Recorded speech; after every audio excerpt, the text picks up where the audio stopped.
Hey, this is Marcus Washington, MTC Media here at Cap One with your Georgetown wrap up. The Hoyas with a huge 93-72 win over Providence. That is without Thomas Sorber. That's without Caleb Williams. You talk about taking two starters out of the starting lineup, and just an amazing performance as now that it was public for the last few days.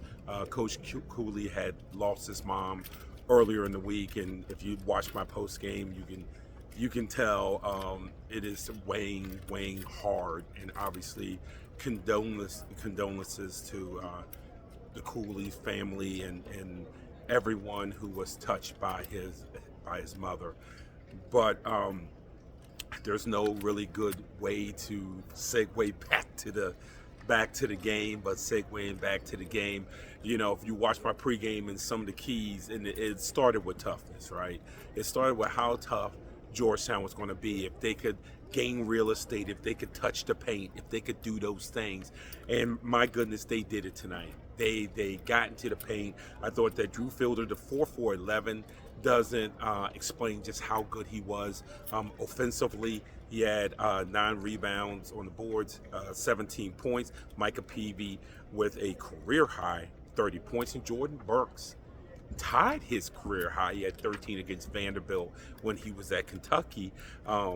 He tied his career high with 13 points. But a lot of this was just will. It was keeping Jaden Pierre under control, and he was 2 for 12. Bensley Joseph, a lot of his damage was early on. He finished 4 for 9 from 3, 8 for 17 from the field. But remember, it was early on when he hit those threes, and Providence made 6 threes in the first half, 6 for 11. They were 4 for 21 in the second half. And part of it was, even out the 6 threes that they made in the first half, I mean, some of those were heavily contested. And they just made the shot, and they were good closeouts. And if you're closing out well, there's only going to be X amount of tough ones they are going to make. And that tonight was what happened. That Providence had been shooting the three well of late. They didn't really shoot it at a high clip tonight. For Micah Peavy, it was just one of those all-around games. 30 points, 7 assists, 6 steals, 7 rebounds. I know Coach Cooley said he's a first-round NBA pick. I don't know if he's a first-round NBA pick, second round maybe, but he has made himself an NBA pick. I don't know if it's by coming here or leaving TCU, or a little bit from column A and a little bit from column B. You wonder if this was something that he always had and he needed the opportunity from someone. And certainly he's getting the opportunity here. But the bench was incredible. And I know it was only 2 bench guys, but Curtis Williams and Drew McKenna. Drew McKenna has hardly played at all this year, and he came off the bench and gave them 22 and a half minutes. And in those 22 and a half minutes, he had 6 points and 5 rebounds. And then Curtis came in with his defensive pressure and stuff. He only played 13-24 tonight and only had 2 points, but he was buying minutes. And that was the thing that I talked about. Without Caleb Williams and without Thomas Sorber, could the others do something? And the others did a lot tonight, whether it was in points, whether it was in buying minutes, whether it was in not making a mistake, whether it was in making the extra pass. There was all kinds of stuff that the others did. Now for Providence, I know this has got to be a disappointing win as they fell to 6-10 in the Big East, whereas Georgetown is now 7-8. They came off their best win, and I asked Kim English about it. How disappointed he was, and obviously Kim English's post game will also be posted to the YouTube channel, and he got a little fired up in that and how disappointed he is. So I would suggest that you watch it. But just the numbers.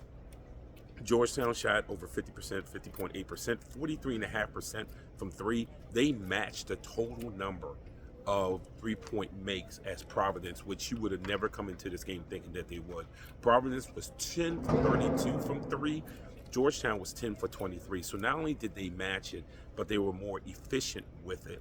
They held Providence to 37.1% shooting with 31.3 from 3. And the free throw attempts, 20 attempts for Providence, 28 for Georgetown. We talked about rebounding. Early on, Providence was getting the offensive rebounds. That died a little bit. They ended up being tied in total rebounds at 36, 14 offensive rebounds for Providence, 10 for Georgetown. Second chance points was 14 for Georgetown and 11 for Providence.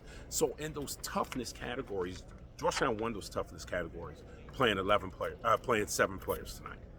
And so you have to give them a lot of credit. This is what the game needed to look like. Georgetown scored 93 points without its best player on the floor. They scored 86. Now, they lost when they scored 86 against Butler. But in the last 2 games, they've gone for 86 and 93. Tell me that this offense isn't working, and this offense isn't maximizing the talent. They're not full of, they're not full of 5 stars. This isn't Duke's roster. They are scoring 86 and 93. That is a testament to coaching. That is a testament of finding ways to take a look at this roster and getting every ounce out of this roster that you can. That's what coaching looks like, especially on this level. And Georgetown does have a special one here in Ed Cooley, who this time last year, people was like, oh, I'm wondering if this was the right hire. And, people whining and crying about who they didn't hire. This is the right hire for this particular university. And I think we're starting to see a lot of that with all the injuries, with the short bench, with this only being year 2. Georgetown is 16-10 and 7-8 in the Big East. And that Ed Cooley deserves a lot of credit for that. This is Marcus Washington with your Georgetown Wrap Up.